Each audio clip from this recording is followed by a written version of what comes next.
أهلا بيكم. في البداية نترحم على الطالب إيهاب أشرف عبد العزيز وربنا يصبر قلب أبوه وأمه. اللي قدامكم ده اسمه محمد عبد البديع، مدرس فيزياء وكيمياء.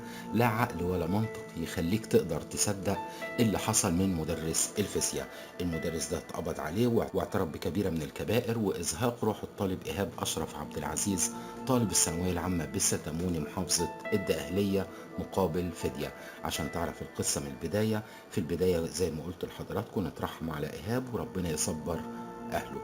إيهاب كان بياخد درس خصوصي عند مدرس الفيزياء اللي قدامكم ده من حوالي 10 أيام فاتوا. إيهاب كان صايم ونزل راح درس الفيزياء، ولما إيهاب اتأخر والدته قلقت عليه لأن المفروض يروح يفطر مع أذان المغرب.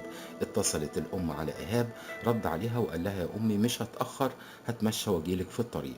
إيهاب ما جاش لحد الفطار، ولما والدته اتكلموا شيء غريب، الموبايل شوية ويفتح وما يردش وشوية يتقفل. وده خلاها بسرعة كلمت والده صاحب محل أجهزة كهربائية. الأم حكت للأب على اللي حصل، وبعدها تليفون إيهاب اتفتح، واللي رد على التليفون قال لهم عايز فدية عشان ابنكم يرجع. الأم حكت للأب اللي حصل، وبعدها تليفون إيهاب اتفتح، واللي رد قال عايزين فدية عشان ابنكم يرجع. واللي طلب الفدية طلب تحويلها لأكتر من محفظة كاش. والد إيهاب ميسور الحال دبر المبلغ، وبالفعل والد إيهاب حول المبلغ، ومع ذلك إيهاب ما ظهرش.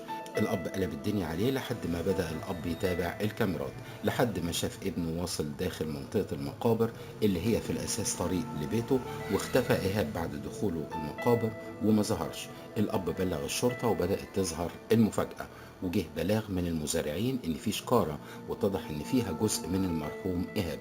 أسرة إيهاب اتعرفت على ابنهم رغم إنه الجزء الأسفل، وامبارح بلاغ بعثور الأهالي على شكارة تانية فيها الجزء التاني. وكانت المفاجأة اللي عمل كده محمد مدرس الفيزياء.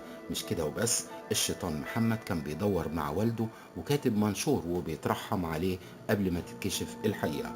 مدرس الكيمياء خسر فلوسه في مواقع القمار والرهان على مواقع الإنترنت، حب يعوض الخسارة، جات له الفكرة العبقرية الجهنمية وحط عينه على طالب ميسور الحال ونفذ الخطة مع نجار قريبه. ولما حاول يصور إيهاب ويبعت الصورة لوالده، إيهاب قاوم، اتقطع شريان رئيسي وراح إيهاب ضحية وغدر. وده اللي قاله محمد مدرس الكيمياء بعد ما اتقبض عليه. هنتابع معاكم المحاكمة العاجلة ونشوف القصاص من مدرس الفيزياء اللي اتجرد من كل مشاعر أخلاقية.